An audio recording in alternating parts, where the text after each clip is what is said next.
Dear the participants of the Australia Conference of the Economics, hello, I'm XIAOZIXUAN. I'm very happy to share some important economics issue with you today. These issues are not only relevant to the decision of the place market, but also to daily life our ordinary consumers. In today's talk, I'm going to take through a full case and discuss how behavioral economics can be used to understand why people choose in healthy food when they know that a healthy diet is better. It's hoped that the content will be provide you with some new perspective and how economics is planned and responds to complex the problem. Okay, let's go to start. The first one, we will explain the impact of the consumption tax on the consumer and producer welfare. And with the particular focus on that white losses, let's look at supply and demand graph without the consumption tax when the consumer supply is represented by the area below and the demand curve is above the price level, while the producer supply is already above the supply curve and below the price level. When it's with a tax, consumer was off because its lower value aid and since the producer supply has been reduced, and this discount rate after consumption tax have to reduced, and the consumer a new equipment price goes to up, the quickly demand goes to down, and that's created that white loss, responsibly and a triangular area between the old and the new value levels, indicating that the consumption tax lead to marketing have an inflation and underproduction, meaning is consumer choose a buy product at a higher price and producer reserve the lower price, it will be reduced the profit. The second question is the pack of the import tax and how the different from the debt weight lost caused by excise tax. After the implementation, the situation of the consumer become worse, and will the traffic increase the important price and increase the local supply, and the situation of the producer become the better. You can see that in question 1 and question 2, the light weight lost is generated after forest consumption. In the both case, the size of the debt weight losses depend on the size of the consumption tax and the size of the tax. The third, explore the generative AI affect the labor market inequality under two cases.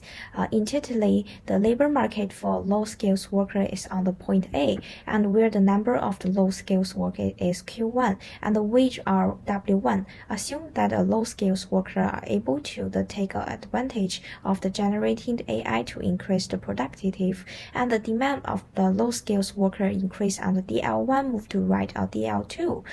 The equipment point for the low skills work move to on the point B, and low skills worker are able to earn a high wage to W2 point, reduce the inequality. And the first case, in the case of the generation of the artificial intelligence to improve the productivity, it will be find the more low skills and works cannot to use the generative artificial skills to improve the productivity. So the demand of the low skills worker will be decline, and it can be seen from to figure that DL1 move to the life to DL2, and the balance point move from A to B. Low skills works are paid less. So their wage will also to fall down W1 to W2. If you highly skilled worker out to the AI to increase the productivity, then their demand for the highly skilled worker will be raised. Let's look at the second case. If the highly skilled works are going to AI to increase their productivity, then the demand for the highly skilled worker will be increased. According to the figure, DH1 move to right to DH2, the balance point move from A to B, and the wage of highly skilled works will be raised to W3 to W4. At the beginning, the income inequality to gap to experienced by the W3 and by W1 because the low skills worker cannot to use the AI to improve the productivity. Well, the high skills worker can be used to AI to improve the productivity. Then the income inequality to gap the depends experienced by the W4 and W2. The fourth question, I want to talk about how AI affect the productivity and output in the economic, and considered two cases. One is where the generated AI increase the productive, and the other will be generate AI to leave the productive instantly unchanged. And first, assume that macroeconomic equilibrium intuitively at the point A, where the output level is the Y and the price level is P1. Believe that generated AI can help to increase the productivity compared to beginning invest heavy in the new technologies.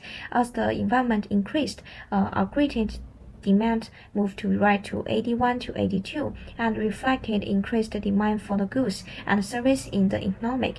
And next, generate as the demonstrate that it can significantly increase the productive cost aggregated supply curve SRAS to shift right from SRAS1 to SRAS2 because the higher productivity meaning a lower production cost and higher output. At the same time, the long run great supply curve moved from LRCAS1 to LRCAS2, suggesting that economic can be achieved a higher level of output in the long run. Thus, in the long run macroeconomic, a new increment will be emerging at point B with the output increase from the old one to a new higher Y, while the price level remained unchanged at P1. The illustrate how the introduction of the generated AI not only to increase the output but also stability to price.